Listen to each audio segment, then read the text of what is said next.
When the Muslim world reacted in fury over the Danish cartoons of Mohammed, this was the face of moderation that European Muslim leaders wanted the world to see. The mainstream Muslims living in this country want to show that we can express our protest in a very legitimate, in a very civil, in a very courteous way. But this is the other face of European Islam.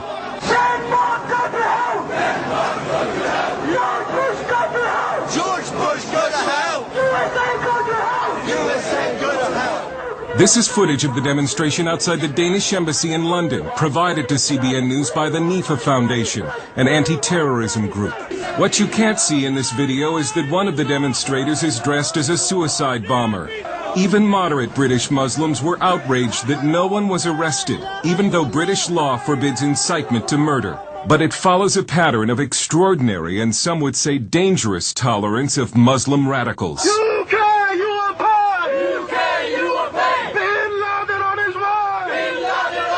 These protests threatening bloodshed occurred in 2004, 1 year before London's 7/7 subway and bus bombings. Now Tony Blair has been warned. Pull your troops out of Afghanistan. Pull your troops out of Iraq. And if you do not pull your troops out, you will get bloodshed on the streets of London. Again, no one was arrested. And moderate Muslims tried to keep the media from publicizing what for them has become a public relations nightmare. Yeah, that's disgusting. I mean, it doesn't serve any purpose. These guys don't represent me. They probably don't represent most Muslims in this country. And they do a disservice not only to, living here in the UK, but they do a major disservice to Muslims. They may not represent the views of most British Muslims, but polls do suggest the Muslim middle is radicalizing.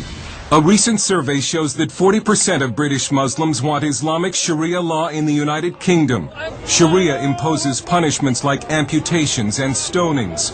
And in a separate poll, nearly 1/3 of Muslims agreed with the statement that Western society is decadent and immoral, and that Muslims should seek to bring it to an end.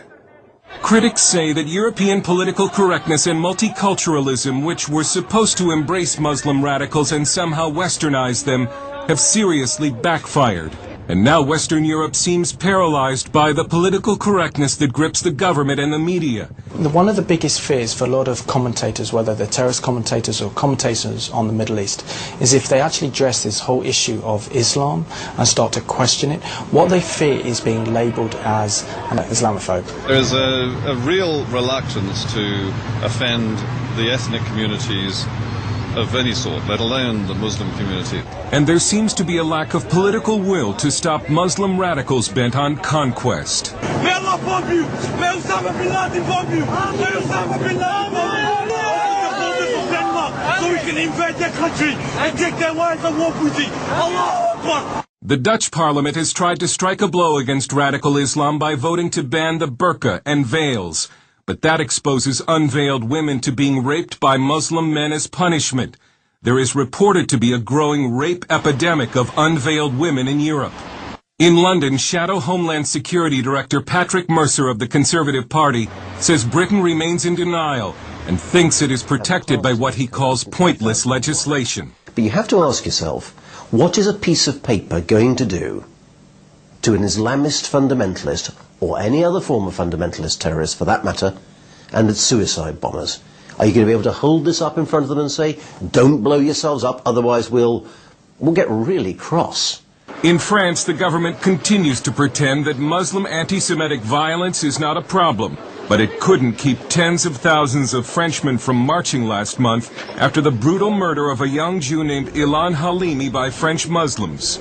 Halimi was held for ransom and then tortured to death by Muslim immigrants who phoned his family and recited to them verses from the Quran as their son screamed in agony. French conservative political writer Guy Millier. A lot of Jews in Europe, and especially in France, are really scared about the future. I have many Jewish friends, and they say to me, we think we shall have to leave France to go to the United States, to Canada, to Israel, but France will not be our country anymore. It's a similar story all over Europe.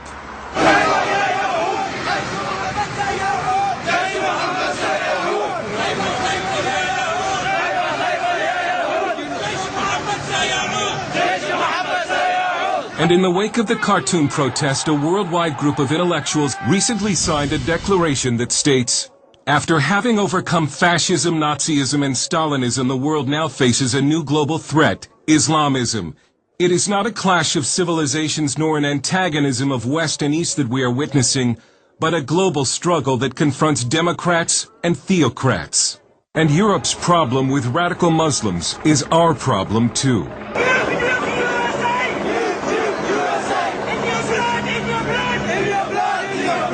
Political correctness has been the fertilizer that has helped Muslim radicalism grow in Britain. Political correctness intimidates the media and law enforcement. But Europe may be forced to choose between political correctness and the survival of its civilization. Dale Hurd, CBN News, London.